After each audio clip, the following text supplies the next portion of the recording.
Bonjour, nous sommes Camille, Fabienne et Laurence du département Maintien en l'emploi de Préveling.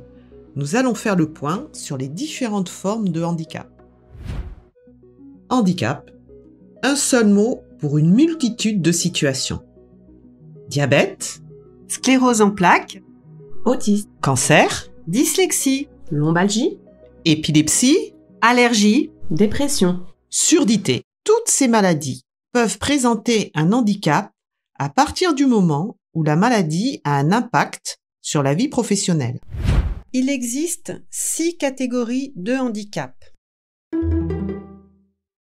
Parlons d'abord du handicap sensoriel.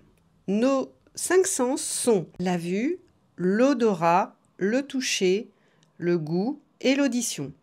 Nous allons voir maintenant les handicaps les plus connus que sont les handicaps auditifs et le handicap visuel. En pleine réunion, Hugo remarque que tout le monde rit, mais n'a pas entendu la blague. Hugo est atteint de surdité partielle et ressent des difficultés de compréhension dans les environnements bruyants. Le handicap auditif désigne une perte partielle ou totale de l'audition. La perte d'audition augmente avec l'âge.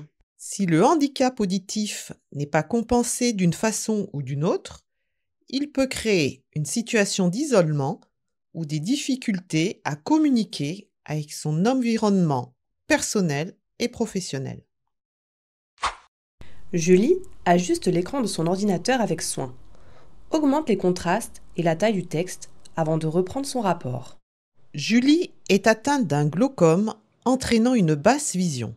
Elle aura aussi besoin d'aménagement et d'aide pour accéder aux informations visuelles et aussi pour se déplacer en toute autonomie dans l'entreprise et à l'extérieur. En France, 70% de la population porte des lunettes et seulement 3% est atteinte de malvoyance ou de cécité. Alice fait une pause pour reposer ses mains car elle ressent une forte douleur. Alice souffre de troubles musculo-squelettiques qui se manifestent par des douleurs, de la fatigue et des faiblesses musculaires. Cela peut impacter son bien-être au travail. Nous avons vu avec Alice que le handicap moteur peut être invisible. En effet, parmi les personnes qui souffrent de troubles moteurs, seulement 2% se déplacent en fauteuil roulant. Damien s'arrête plusieurs fois en montant les escaliers pour reprendre son souffle avant de rejoindre son bureau. Damien est atteint d'un asthme sévère. Cette maladie impacte son quotidien au travail et donc peut être reconnue comme un handicap. Parmi les maladies chroniques, certaines sont définitives. En revanche, d'autres ne le sont pas car on peut en guérir. Pendant la maladie et son traitement, elles peuvent être considérées comme un handicap. Mathieu observe les chiffres sur son écran, mais malgré ses efforts, il a du mal à les organiser correctement dans le tableau qu'il doit remplir. Mathieu est atteint de dyscalculie. Le handicap cognitif limite certaines fonctions cognitives, comme la mémorisation, la concentration, la résolution de problèmes ou encore le sens de l'organisation. En pleine conversation avec ses collègues, Léo lutte pour rester concentré. Son esprit est régulièrement envahi par des pensées intrusives et perturbantes. Il ne participe plus à la conversation. Ses collègues pensent qu'il est vraiment étrange et qu'il ne fait aucun effort. Léo souffre de troubles obsessionnels, compulsifs, associés à une anxiété généralisée.